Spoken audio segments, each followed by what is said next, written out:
sheekadan ayaa ku saabsan gabar Soomaali ah oo diyaaradii ay raaci lahayd uga hartay caawinta Soomaali kale. Waa qiso dhif iyo naadir igu ah inta aan Soomaali ka aqaan ama aan ka maqlay inay ku dhiiradaan sidii ay u caawin lahaayeen Soomaali kale oo xanuun ku dhax haleelay ama ku dhax qabtay garoon diyaaradeed waliba aan aqoon isu lahayn laba qaaradoodna ka kala tagay. Qisadan dhabta ah waxaan jeclaystay in aan bulshada Soomaaliyeed la wadaago maadaama ay ahayd sheeko aad ii xiiso gelisay oo dareenkayga aad u soo jiidatay isla markaasna aan horay ula kulmin ama u maqal.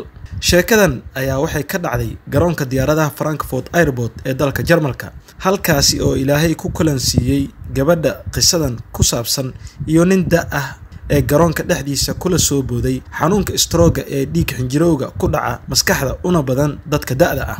gabadha Soomaaliyeed oo lagu magacaabo Asli deganna magaalada Berlin, safarkeeduna ahaa magaalada Muqdisho, ayaa la kulantay xilli ay ku socotay geedkii ay ka duuleysay diyaaradda Turkish Airlines ee Istanbul, kadibna ay ka sii bedelan lahayd Ataturki diyaaradii Muqdisho. hase ahaatee waxay intii aysan gaarin geedkii ay ka baxaysay la kulantay nin Soomaaliyeed oo jihada ka dhunsan tahay, kaasoo aan ka warqabin xaaladiisa iyo sida ay wax ka yihiin. nasiib wanaag waxaa goobta uu ku wareersanaa ku soo martay Asli oo dareentay xaaladda odayga Soomaaliyeed in aysan caadi ahayn, waxayna weydiisay waxa ku dhacay iyo meesha uu u socdo si ay u caawiso. waxa uu sheegay in uu wareersan yahay, meel uu ka yimid iyo meel uu u socdana uusan garanayn. durba Asli waxay dareentay in xaaladda odayga aysan caadi ahayn. nasiib wanaag maadaama ay ahayd qof caafimaadka baratay, waxay dareentay in xaaladiisa aysan caadi ahayn, waxayna isku dayday in ay dejiso. hase ahaatee odayga oo isku dhaxyaacay kadibna si dirqa ah ay u fadhiisisay odayga meel uu ku nasto. waxayna dareentay Asli in wax weyn ay jiraan oo waxay si degdeg ah ugu yeertay qaybta gurmadka garoonka maadaama ay ahayd qof ku wanaagsan ama aad u garanaysa luqadda Jarmalka, waxaana meeshii durba yimid kooxda gurmadka degdega. nasiib wanaag waxaa isla goobtii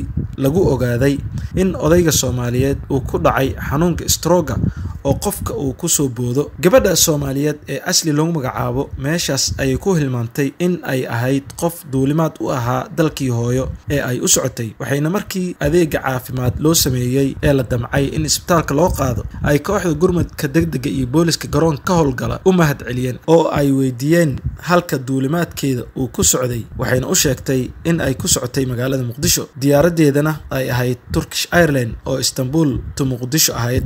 hase ahaatee lagu wargeliyay in diyaaradaasi ay baxday 2 saac ka hor. nasiib wanaag gargaarkii iyo Soomaalinimadii ay u sameysay awgeed waxaa arrintii duulimaadkii ka tagay Asli la wareegay booliska garoonka oo shirkadda Turkish Airlines ku wargeliyay sababta ay uga tagtay diyaaradda ay ahayd bini'aadamnimo awgeed. shirkadda Turkish Airlines u fasaxday in duulimaad kasta oo xilligaasi u baxaya Istanbul ay raaci karto si aysan uga baaqan safarkeeda Muqdisho, waxaana saacad kadib si shuruud la'aan ah ay u raacday diyaaradda Lufthansa ee ku socotay Istanbul, sidaasina ay ugu suurto gashay in waqtigii ay ugu tala gashay ay ugu degto magaalada Muqdisho. qisadan cajiibka ah sooma bandhigeen haddaan gabadhan heli lahayn xilligan aan qoraayo oo ay saacadu tahay 7:40 daqiiqo xilliga AM ee London. haddana caawa nasiibka ayaa i haleelsiiyey in aan Asli u mahad celiyo maadaama 9 bilood ka hor caawinta odaygan Soomaaliyeed ay u sameysay mid lamid ah ay ii sameyn lahayd anigoo xilligaas garoonka Istanbul ku jahwareersan aysan igu caawin lahayn xilligaas oo uu duulimaadkeenu ahaa London iyo Berlin balse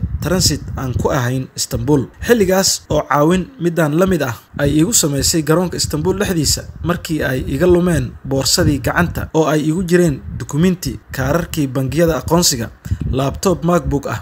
nasiib wanaag dadaal ay ii sameysay ayaan ku helay inta badan alaabtii ku jirtay marka laga reebo bangiyadii iyo aqoonsiyadii muhiimka ahaa. tabiyaha qisadan waa Cali Muxyidiin, waxaan idiin soo jeedinayay anigoo ah Bashiir Cadow. mahadsanidin.